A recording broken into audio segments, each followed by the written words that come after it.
কিরে কি খুঁজিস? আসসালামু আলাইকুম। এটা একটি শীতের সকাল এবং এখন প্রায় 9টা বাজে, তারপরেও কোনো রোদ ওঠে নাই।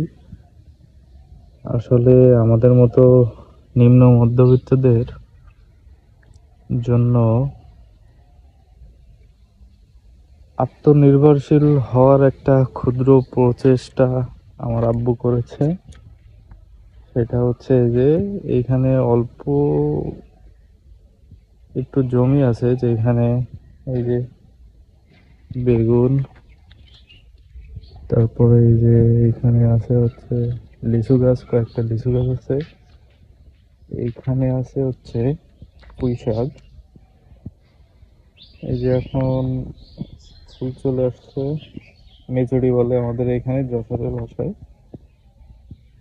এই তো কিছু লাল শাক আছে, এই যে অল্প কিছু। শীতের সকালে এখন রোদ উঠে যাওয়ার কথা, কিন্তু এখনো অনেক কুয়াশা আছে। 9টা, প্রায় 9টা 10 এরকম বাজে। সামনে আরো কিছু জায়গা আছে যেখানে জুম চাষের মতো নদীর পাড়ে আর কি আমার আব্বু অনেক ধরনের সবজি চাষাবাদের জন্য কিছু চারা রোপণ করছে, কিছু বীজ রোপণ করছে। সেইগুলোতে পানি দেওয়ার জন্য আমাকে এই বিশেষ পানি দেওয়ার জিনিসটা আনতে বলেছিল, সেটা বাসা থেকে নিয়ে আসলাম। এখন পানি উঠাচ্ছি। পানিটা ঠিক এইভাবে উঠিয়ে বালতির ভিতরে দিতে হবে।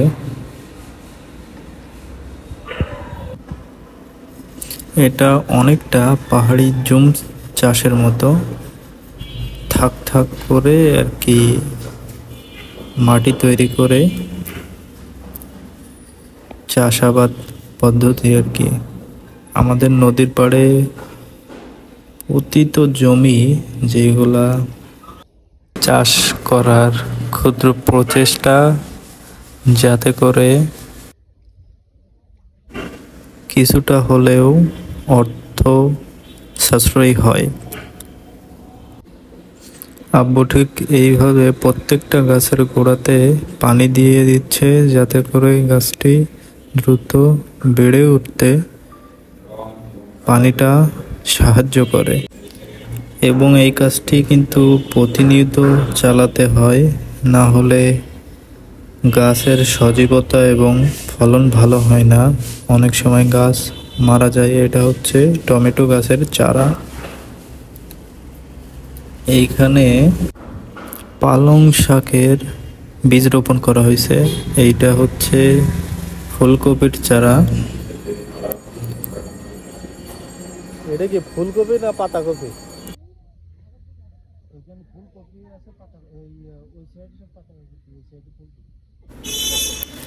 এইটা আর কি পাতাকপির এরিয়া। এইটাতে পাতাকপি রোপণ করা হয়েছে। দেখছেন কিছুটা পাহাড়ের মতো উপরে একটি বিড়াল এসে কি যেন একটা খুঁজতেছে, আমি ভিডিও করলাম। ও কি খুঁজতেছে? কিরে কি খুঁজিস?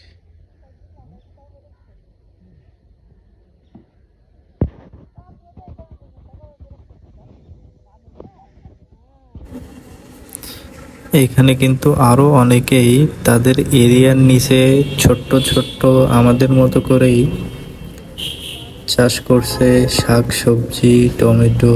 ওই যে শাক তুলে নিয়ে যাচ্ছে। পাশেই কিন্তু ক্যান্টনমেন্ট। সকালে কুয়াশায় কিছুই বোঝা যাচ্ছে না। সাধারণত এই যন্ত্রটা দিয়ে আব্বু এইভাবেই পানি দিয়ে থাকে, যাতে মাটিতে পানির রসটা লেগে থাকে। কারণ মাটি শুকিয়ে গেলে বীজগুলো ভালোভাবে অঙ্কুরোদ্গম হবে না। যে কারণে প্রতিনিয়ত এরকম পানি দিতে হয়, যাতে করে বীজের অঙ্কুরগুলো খুব সুন্দরভাবে বেড়ে উঠতে পারে। আজ এই পর্যন্ত। ভালো থাকুন সবাই। আল্লাহ হাফেজ।